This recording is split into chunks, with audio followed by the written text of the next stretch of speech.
Assalamualaikum warahmatullahi wabarakatuh. Kembali lagi dengan saya Ferry Aldiardana. Di sini saya akan membuat video untuk memenuhi tugas mata kuliah yang berjudul Zakat, Wakaf, dan Pemberdayaan di Bidang Kesehatan.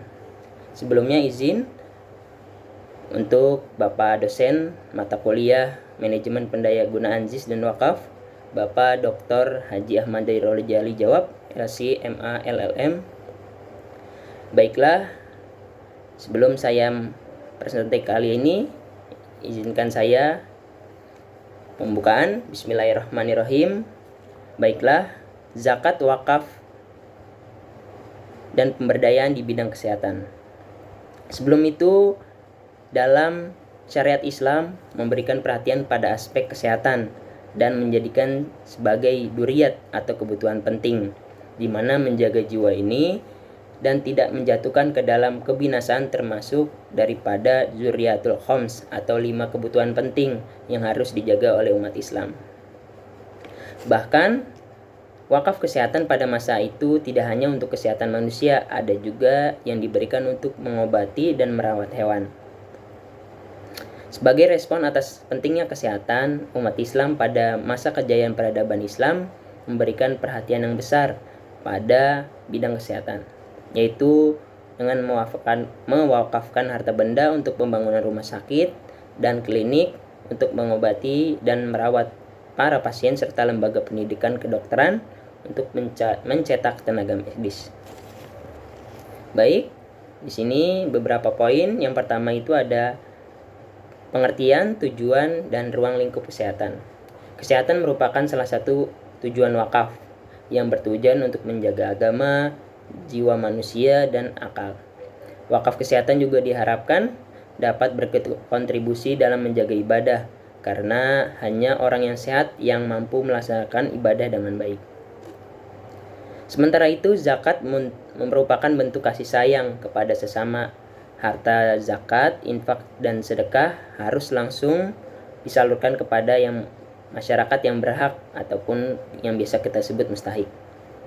Menurut cendekiawan Muslim Muhammad Shaleh Sultan, pembangunan bidang kesehatan dengan wakaf bertujuan untuk yang pertama menjaga agama, di mana menjaga agama ini merupakan tujuan syariah yang tertinggi. Dan dalam wakaf kesehatan ini, tujuan agama sangat jelas, di mana kesehatan yang baik akan berkontribusi dengan secara langsung dalam menjaga ibadah. Yang kedua itu menjaga jiwa manusia, termasuk tujuan syariah yang mulia adalah menjaga jiwa dan melarang pembunuhan. Oleh karena itu, Allah Subhanahu wa Ta'ala menyebutkan bahwa siapa yang menjaga kehidupan seseorang manusia, maka seolah-olah ia telah menjaga kehidupan manusia semuanya. Quran Surat Al-Maidah ayat 32. Selanjutnya yang ketiga menjaga akal, di mana tujuan menjaga akal ini diwujudkan dengan melindunginya dari hal-hal yang menghilangkannya seperti mengonsumsi alkohol, narkoba, dan lain sebagainya. Penelitian kedokteran modern telah menyebutkan adanya bahaya yang besar bagi anggota tubuh akibat mengkonsumsi minuman beralkohol atau narkoba. Wakaf kesehatan dapat berperan, misalnya membangun klinik atau rumah sakit khusus untuk pengobatan atau penyembuhan pecandu narkoba. Selanjutnya yang keempat ada menjaga keturunan, di mana syariat Islam mengharamkan pembunuhan terhadap janin dan menganjurkan kelahiran bayi untuk mempertahankan eksistensi manusia. Wakaf kesehatan berupa rumah sakit ibu dan anak misalnya akan membantu menjaga keturunan melalui pemeriksaan dan pengobatan kepada anak dan ibu. Demikian juga pemeriksaan untuk ibu hamil. Selanjutnya menjaga harta. Syariat Islam memberikan perlindungan terhadap harta, menjelaskan cara mendapatkannya dan membelanjakannya. Misalnya kita cara mendapatkannya dengan yang halal, juga membelanjakannya dengan yang halal pula. Islam memerintahkan untuk menjaga kesehatan dan kekuatan badan, serta memerintahkan untuk berobat jika mengalami sakit, sebab kegiatan memproduksi harta dan menjaganya dapat dilakukan oleh orang yang sehat dan kuat. Wakaf kesehatan dapat berperan untuk memenuhi kebutuhan akan kesehatan. Selanjutnya yang terakhir, kehidupan yang lebih baik. Banyaknya rumah sakit dan dokter-dokter spesialis menunjukkan kondisi kesehatan yang maju yang berdampak pada kesehatan manusia dan kehidupan yang lebih baik. Wakaf kesehatan dapat berperan dalam pembangunan manusia yang sehat, produktif, bermanfaat, dan peduli sehingga kehidupan yang lebih baik terwujud. Selain itu, masyarakatnya pun memiliki pola hidup yang sehat, bersih, peduli pada kesehatan dan kebersihan, serta memiliki kesadaran dan pemahaman yang baik dalam pencegahan penyakit atau preventif. Wakaf kesehatan adalah harta benda yang diwakafkan oleh seorang wakif untuk bidang kesehatan. Wakif itu perseorangan, organisasi, atau badan hukum. Misalnya membangun klinik, rumah sakit, dan menyediakan alat-alat kesehatan yang diperlukan untuk mengobati para pasien yang sakit. Selain itu, dengan harta benda, wakaf kesehatan juga dapat dilakukan oleh tenaga medis, dokter, perawat, bidan, dan yang lainnya, yaitu dengan mewakafkan waktunya atau pekerjaannya, misalnya 1 hari dalam 1 minggu membuka praktik dengan melayani pemeriksaan dan perawatan kepada pasien yang miskin secara gratis.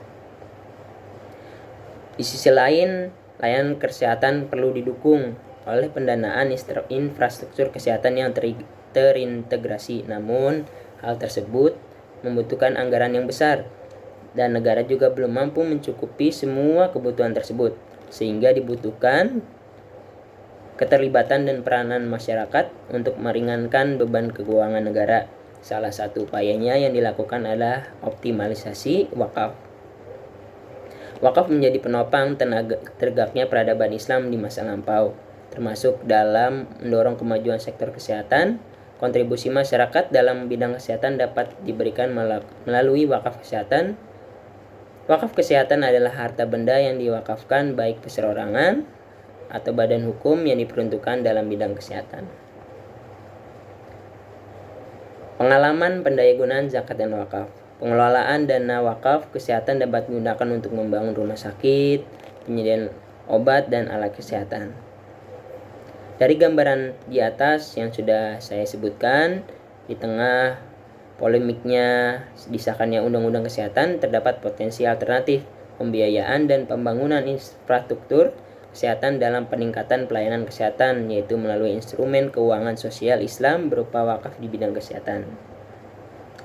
Terakhir, pengelolaan dana wakaf kesehatan dapat digunakan untuk rumah sakit yang tadi saya sebutkan. Juga wakaf bisa menjadi penopang tegaknya peradaban Islam di masa lampau, sehingga masyarakat bisa mendapatkan dampak dari wakaf ini. Mungkin itu yang bisa saya sampaikan dalam materi kali ini. Kurang lebih mohon maaf. Wabillahi taufiq wal hidayah. Assalamualaikum warahmatullahi wabarakatuh.